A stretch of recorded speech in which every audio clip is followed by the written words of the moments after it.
going to use one of these little tube cutters like this.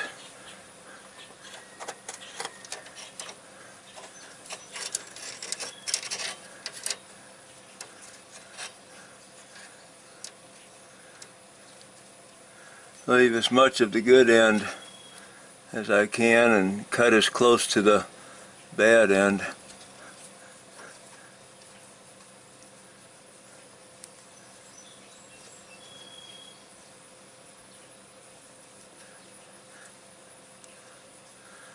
I'm going to rotate it both directions because sometimes these things get a little bit out of alignment and have a tendency to try to thread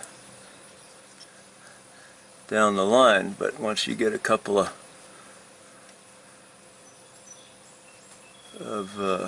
turns on the cutting, on the adjustment there, it'll pretty much stay on line then.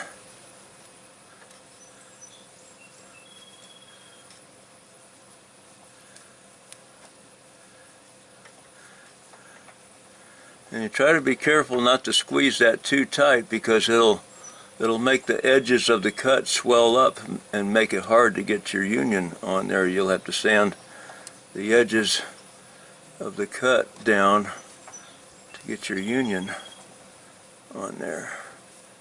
We're cut through now. See, we don't want that to be hard to get the union on.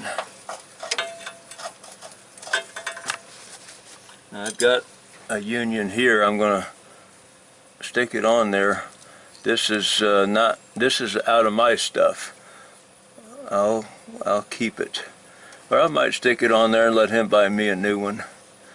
It fits.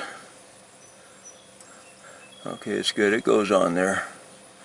So we can actually put this one on now.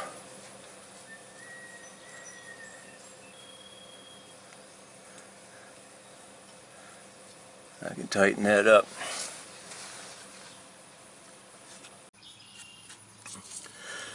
I got this on there, and I'm not going to do it the proper way. The proper way is to flare the ends of that like this. This is a piece of a leftover line, what was left after cutting it off and using the other end of it, and there's the factory flared end and the flare nut. And this end here, it's hard to do this with one hand, I'm dropping things. This is a flare nut, and we would put that flare nut on there like that, and then we would put a flaring tool on this and spread the end of that out like this end is. But I'm not going to do that. I do have the tool. It is a lot more work to do it, but I'm not going to. So anyway, if you put this on like this and you don't flare it like I didn't, then you need to make sure that these are tight, but you run the risk. Now I've got a lot of experience doing this, and I've broken these before. I know about how far I can turn them before they break. If you crank this down too tight, you will split this nut. This nut will split open and break, and then you can't take it off because the ferrule, the little ferrule in there, is squeezed. See that little ferrule right there? That thing is squeezed tight onto the brake line, and it won't come off anymore. So you'd have to cut it off again and start over. So it's a little bit risky. So the best way to do it is to flare it. But you can do it this way. Not legal, but it works and it's safe as long as you got it tight enough where it won't come off, but not so tight that you actually end up breaking this nut on there. I take a tape measure and measure this. 18 inches to that. 26.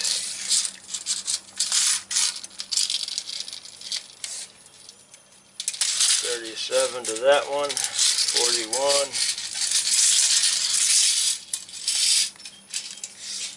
46. We need at least 46 inches. go up and get that and come back, finish up. There's my two lines, the old one and the new one. I'm going to try to bend this down here on the floor. Got to copy this bend here and this one here. So the first one I'm going to do is make sure my end is down here. Have to be exact, but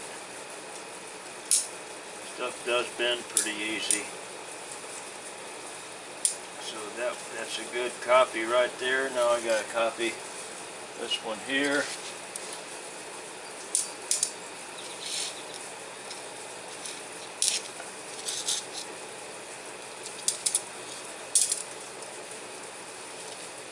A little more.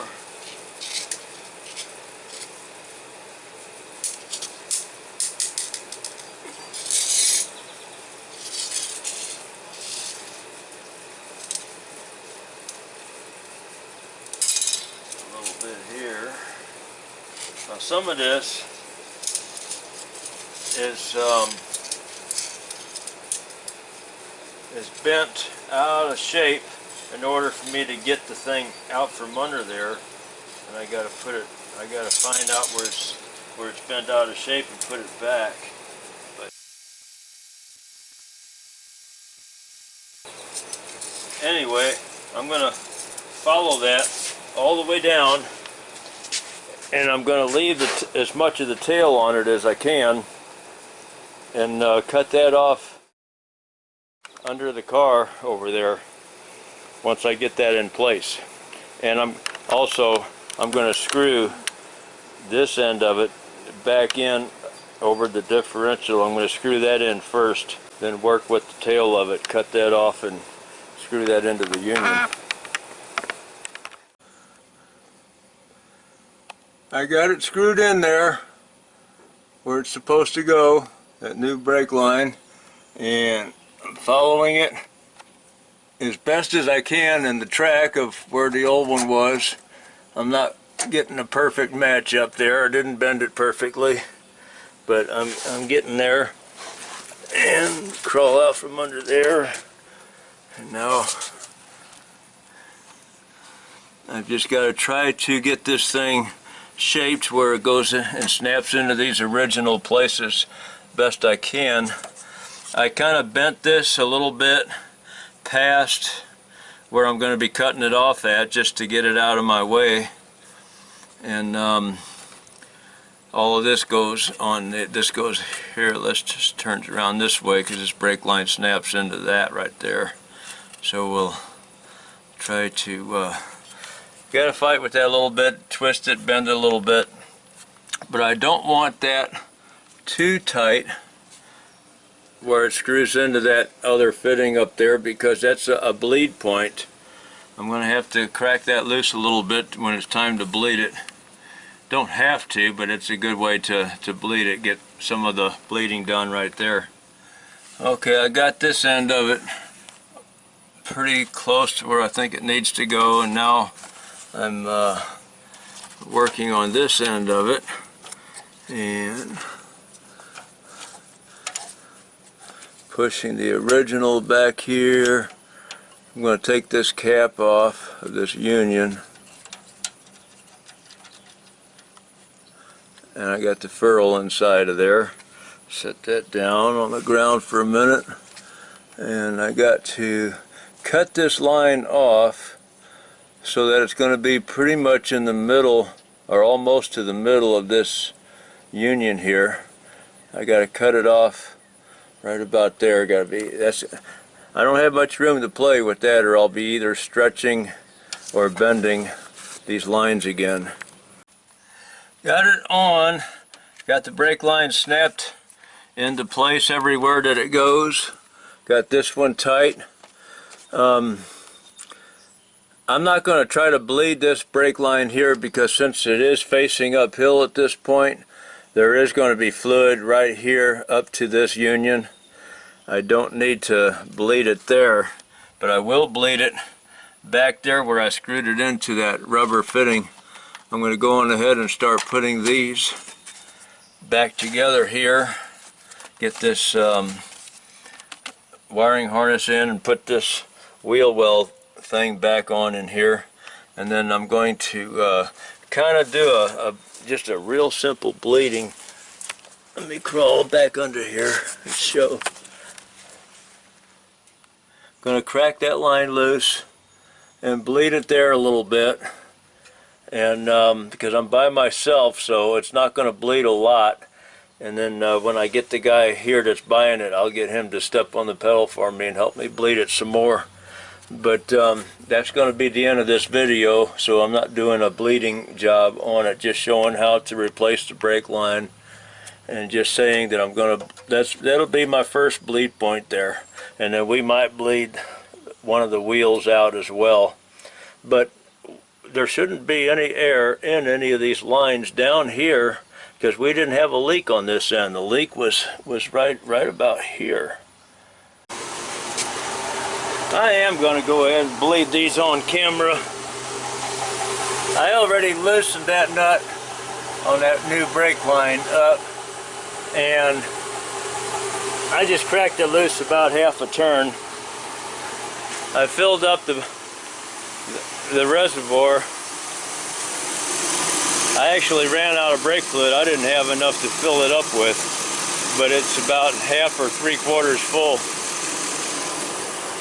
Started the motor, and I put a weight on the brake pedal.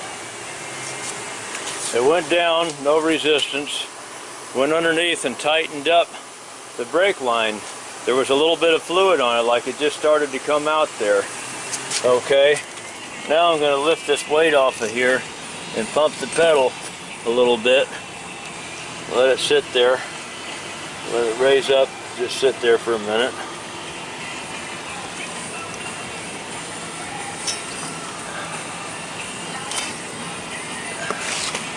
Now let me go and loosen that brake line again. I don't know if I'm getting this on camera or not. I'm just guessing because I can't look at the camera and what I'm doing here. I'll just edit it out if I'm not getting any of it. Okay, I'm on the flare nut now. I'm going to go ahead and pop it loose.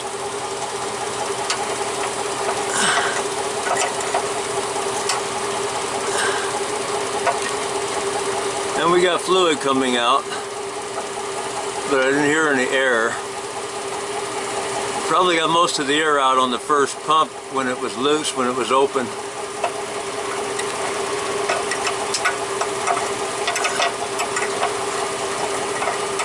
Oh, it's tricky to get up in here and tighten that. Anyway, I'm going to tighten it down again and then go up in the front. Now I'm going to pump it a couple times before I come back here and loosen this. We should have a pedal this time. No, I still don't. I guess the master cylinder might need to be bled out.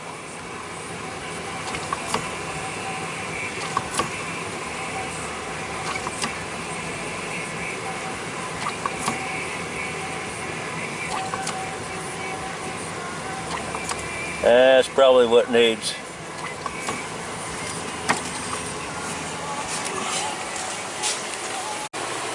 Okay, I'm bleeding it over here. I'm not getting any air out of the one at the end of the line there. I'm getting some out of this union though, so it's he's obviously let this thing run completely dry. Master cylinder was full of air, and so was the line all the way up to the front of the truck. So I'm going to have to keep doing this back and forth since I don't have anyone to help me do it at the moment. So.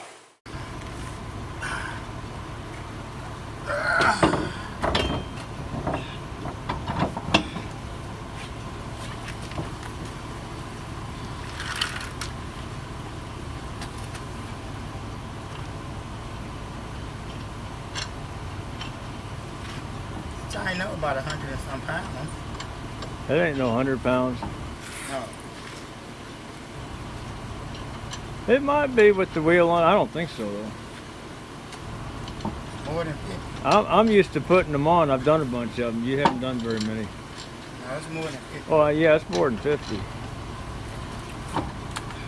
Now go crossways. Put one, and then put one down, then go straight across, to get the next one. Did you put it on tape? There you go.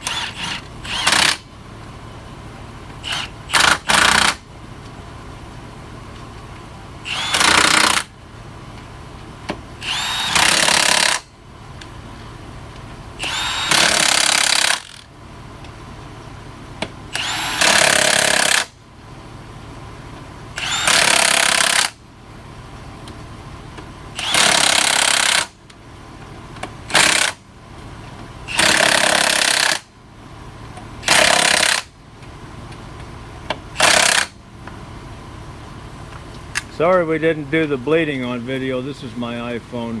The camera's already in the house. But that is finishing up this job.